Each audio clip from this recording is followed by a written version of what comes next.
Through out the movie మేమిద్దరం కలిసే ఉంటాం అనమాట. నేను లేకుండా తన సీన్లు, తను లేకుండా ఆ సీన్స్ అసలు మేబీ 1 or 2. నిజమే. But we are waiting to enjoy this combination once again. So yeah, he team,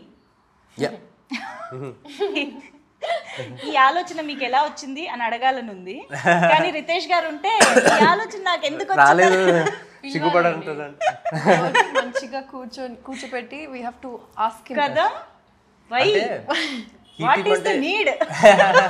ఈ టీమ్ అంటే మీరు మరోలా అర్థం చేసుకోకండి, ఇది మగాళ్ళకి సంబంధించింది కాదు, it's just high emergency team. అర్థమైంది. Led by she team. Correct. So ఇక్కడ కూడా he team is also led by she team. And ఈ సినిమాలో కూడా ఇక్కడ సేఫ్టీ లేదు. ఫరియా మాకు సీనియర్. ఓ యా, ఓకే. మా తను హీ టీంలో మాకంట హైయర్ ఏజెంట్. ఇంతకీ హీ టీమ్ ఏం చేస్తూ ఉంటుంది, దేని గురించి? బేసిక్గా అంటే సిచ్యువేషన్స్ లైక్ ఏమైనా మర్డర్స్, హాస్టేజెస్, కిడ్నాప్స్, ఇలాంటి ఎక్స్ట్రీమ్ ఎమర్జెన్సీ ఉన్న సిచ్యువేషన్స్ డీల్ చేస్తాం. ఫస్ట్ పార్ట్లో వచ్చిన ఎక్స్పీరియన్స్తో మీరు ఏకంగా ఒక ఆర్గనైజేషనే పెట్టేసుకున్నారు అన్నమాట. కానీ ఫస్ట్ పార్ట్లో పావుల శ్యామల గారి క్యారెక్టర్ దగ్గర నుంచి, అగత్య దగ్గర నుంచి అందరివి ఎంత స్టాండ్అవుట్ అయ్యాయి అంటే we can remember each of their dialogues, body language, performance, everything. So అలా ఈ సినిమాలో అఫ్ కోర్స్ రిపీటెడ్గా మీరు, సత్య గారు, ఇలా కొన్ని క్యారెక్టర్స్ కనిపిస్తూనే ఉన్నాయి. ఈ పార్ట్లో మాత్రమే హైలైట్ అయ్యే ఇంకా అలాంటి క్యారెక్టర్స్ గురించి చెప్పండి.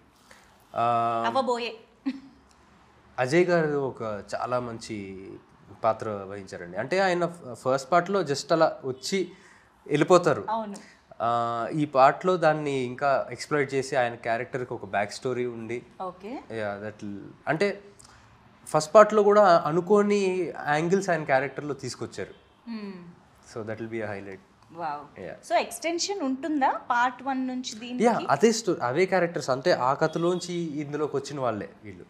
ఓ యా, ఆల్ టుగెదర్ న్యూగా స్టార్ట్ అవ్వడం కాదు, ఆల్ టుగెదర్ న్యూగా స్టార్ట్ అవ్వడం కాదు. అంటే ఆ క్యారెక్టర్స్, ఆ కథ, అంటే ఆ లైఫ్ అయిపోయి కాప్స్ ఎలా అయ్యారు, ఇంకా yeah different setup. Yeah, okay, this is interesting. ఇక్కడైతే ఇంకా బాగా. ఇప్పుడు ఇలా చూడని వాళ్ళు అయితే ఏం చేయాలండి? పార్ట్ 1 చూడని వాళ్ళు అయితే ఏం చేయాలి? చూసానండి. ఓకే, ఆఫ్టర్ నరేషన్ డెఫినెట్గా కై పేరు మీరు ఇంకా అంటే నా తెలుగు ఫిల్మోగ్రఫీ, సారీ తెలుగు ఫిల్మ్స్లో వొకాబ్యులరీ కొంచెం తక్కువే, చిన్నప్పటి నుంచి చూడలే. కానీ అలవాటు పెట్టిన రావడానికి ఒక రీజన్ ఇదే అనుకుంటా, that I did not know much about it, and once I entered I had to educate myself a lot, and this was one of the films that was on the list for sure, but I did not find the time to watch. Understand. Once in a while అలా కొన్ని సినిమాలు అలా skip అయిపోతూ ఉంటాయి ఎక్కడో. Yeah no problem. So అదే నా question ఏంటంటే, ఇప్పటికీ చూడని వాళ్ళు ఉంటే డైరెక్ట్గా రావచ్చా, చూసే రావాలా? చూసి వస్తే ఇంకా బెటర్, బట్ మీకు ఏంటి ఏం జరుగుతుంది అన్నట్టుగా ఏమనిపించు. ఓకే. కానీ ఐఎమ్ ష్యూర్ మనకి అప్పుడు రిలీజ్ అయినప్పుడు థియేటర్స్లో సక్సెస్ఫుల్గా రన్ అయింది, మంచి టాక్ వచ్చింది. కానీ కొంతమంది థియేటర్స్లో మిస్ అయిన వాళ్ళు కూడా ఉన్నారు. తర్వాత టాక్ తెలుసుకుని అరే ఆ సినిమా బాగుందంట అని చెప్పేసి ఓటీటీలో చూసిన వాళ్ళు. సో చేద్దామండి, రీ రిలీజ్ చేద్దాం, అంతా ఫీల్ అవుతా. ఇది ఇంకా బాగుంటుంది. రీ రిలీజ్ చేసి మళ్ళీ నెక్స్ట్ డే వెళ్ళి పార్ట్ 2 చూసి ఆ మత్తులోనే ఉంటాం. సో మత్తు వదలరాకి ఆ టైటిల్ ఎందుకు పెట్టారో సినిమా పార్ట్ 1 చూసిన వాళ్ళకి డెఫినెట్గా అర్థమవుతుంది. That is related to that stuff.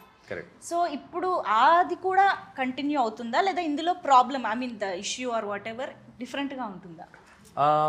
అది కూడా ఉంటుందండి. ఓకే. బట్ దాంతోపాటు వేరే ఏంటంటే ట్రాక్స్ కూడా ఉంటాయి.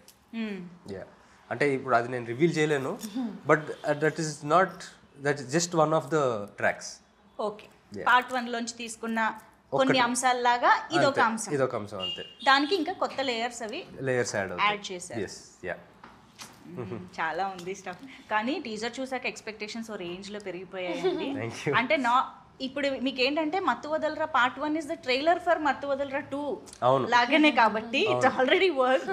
కాకపోతే ఏదైతే యాక్షన్ డోస్ అది పెంచారో ఆ థ్రిల్ కనిపిస్తోంది మాకు. సో దానివల్ల సినిమా స్కేల్ కూడా పెరిగింది అనేది క్లియర్గా కనిపిస్తోంది. So what is this importance of action, crime, thrill in the film? ఎలా ఉండబోతోంది దట్ పార్ట్? అంటే యాక్షన్ సినిమాగా అయితే నేను దీన్ని అననండి, బట్ డెఫినెట్గా మీరు అన్నట్టు స్కేల్ పెరిగింది. బికాజ్ అంటే బడీ కాప్ జానర్ కింద చేయొచ్చు. అంటే ఈ డెలివరీ బాయ్స్గా ఉన్నోళ్ళు ఈ ఏజెన్సీలో జాయిన్ అయ్యి అండర్ కవర్ ఏజెంట్స్గా ఉన్నారు కాబట్టి ఆ డిఫరెన్స్ అయితే ఉంటుంది, ఆ లెవెల్ ఇంప్రూవ్మెంట్. బట్ మత్తు వదలరాలో ఏదైతే core emotion of dark comedy, ఈ ఇరకాటంలో పాడటం, దాంట్లోంచి బయటికి రావాలి అన్న ఈజీ ఆ కామెడీ యాజ్ ఇట్ ఈస్ ఆ ఫ్లేవర్ అలాగే ఉంటుంది. ఓకే, అంటే మత్తు వదలరా పార్ట్ 1లో ఎంత కామెడీ ఫన్ వర్కౌట్ అయినా మీకు ఏదైతే ఆ ఇంట్లో సెటప్ అదంతా పెట్టారో I think that is the USP of the film. అంటే అప్పటిదాకా అసలు దాని గురించి తెలీదు, మనం ఎవరం అసలు we are not aware of that కదా. చాలా కొత్తగా అనిపించింది, చెప్పిన విధానం నచ్చింది. సో దీని యూఎస్పీ ఏంటి అంటే ఏం చెప్తారు మరి? అలాగా యాక్చువల్గా అంటే థ్రిల్లర్ కదండి, I would say that story is the USP. దాంట్లో ఉండే ట్విస్ట్స్ అండ్ టర్న్స్ ఎక్స్పెక్ట్ చేయని విధంగా. సో దానికి మించి యూఎస్పీ లేదండి. ఎవరైనా స్పాయిలర్ వాళ్ళు ఉంటారు కదా, స్పాయిలర్ ఇవ్వడం, చూసి స్పాయిలర్ ఇవ్వడం దూరంగా ఉండండి. Okay please, if you want to enjoy the film దూరంగా ఉండండి. ఓకే, సో అయితే సినిమా చూసేదాకా కాస్త సోషల్ మీడియాకి, యూట్యూబ్ కి దూరంగా ఉంటే, లేకపోతే ఫస్ట్ డే ఫస్ట్ మీరే అంతే, చూసేస్తే బెటర్. అవును, అండ్ చూసిన వాళ్ళు రివీల్ చేయకుండా ఉండడానికి కూడా ట్రై చేయాలి, not to spoil others experience. So Faria, మీకు కామెడీ జానరా కొత్త కాదు, జాతిరత్నాలతోనే స్టార్ట్ చేసేసారు.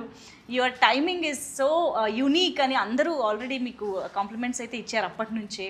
సో ఈ కైండ్ ఆఫ్ కామెడీకి మీరు యూనో వెళ్ళడం అనేది, మీరు ఎంజాయ్ చేయడం అనేది ఎలా జరిగింది? What is the speciality of Faria in this film?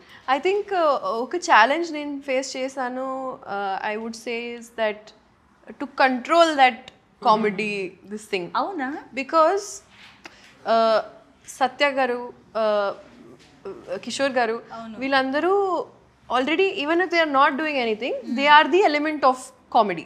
అవునా? సీన్లో దే ఆర్ ద ఫన్ కదా.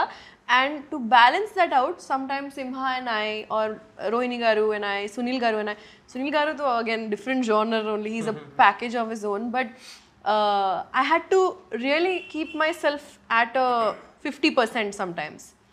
So you know, like to stay true to Nidhi's character also, but also understand that there's a funny background going on. Okay. అంటే ఎక్కువ చేయకుండా minimal గా చేసి be a part of the scene and not a part of the funny element. Okay. అంటే తను Faria is a person who natural గా చాలా funny, on the funnier side. అవును, జోకులు వేస్తా. అంటే I mean any serious situation లో నువ్వు జోకులు వేయొద్దు అనడానికి కష్టపడాలి, జోకులు వేయకుండా ఉండాలంటే కష్టపడాలి. డబ్బులు ఇవ్వాలి. అంటే ఎవరేం మాట్లాడినా అందులో మామూలు మనకి ఆ మాటే కనిపిస్తుంది, తను దాని వెనకాల ఇంకో జోక్ వచ్చేస్తుంది తన మైండ్ లోకి ఆటోమేటిక్ గా. అవును, సో ఫిల్మ్ లో కూడా మంచి రైటర్ కూడా ఉండుంటారు మీలో, త్వరలో అది కూడా బయట పెట్టాలి ఇన్షాల్లా. ఈ సినిమాలో చాలా బయట పెట్టారని అర్థమైంది, ఏదో ర్యాప్ పాడారంట. ఎలా జరిగాయి అవన్నీ? Tell us about that part. ఒక ఇయర్ నుంచి జస్ట్ అలా ఫన్ కోసం రాస్తున్నాను. ఒక పాట ఆల్రెడీ రికార్డ్ చేశాను, నా ఫ్రెండ్స్తో కలిసి బీట్ అన్ని రికార్డ్ చేశాను. అండ్ సెకండ్ పాట రాస్తున్నప్పుడు రితేష్కి జస్ట్ క్యాజువల్గా so he was like hook చాలా బాగుంది, మన సినిమాకి రాస్తే మనం పెట్టొచ్చు, బ్యాక్ ఒక సీన్ చేసి సీక్వెన్స్లో పెట్టొచ్చు, లేకపోతే ఎక్కడైనా పెట్టొచ్చు అని said. Okay, I try to write something new.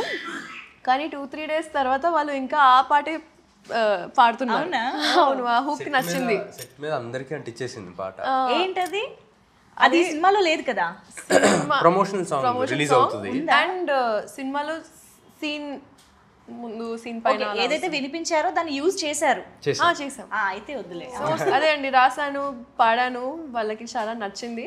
And Ritesh beauty is that he will give the due credit to whoever is giving the idea or the creative part, right? Even his AD team, they are so like satisfied and full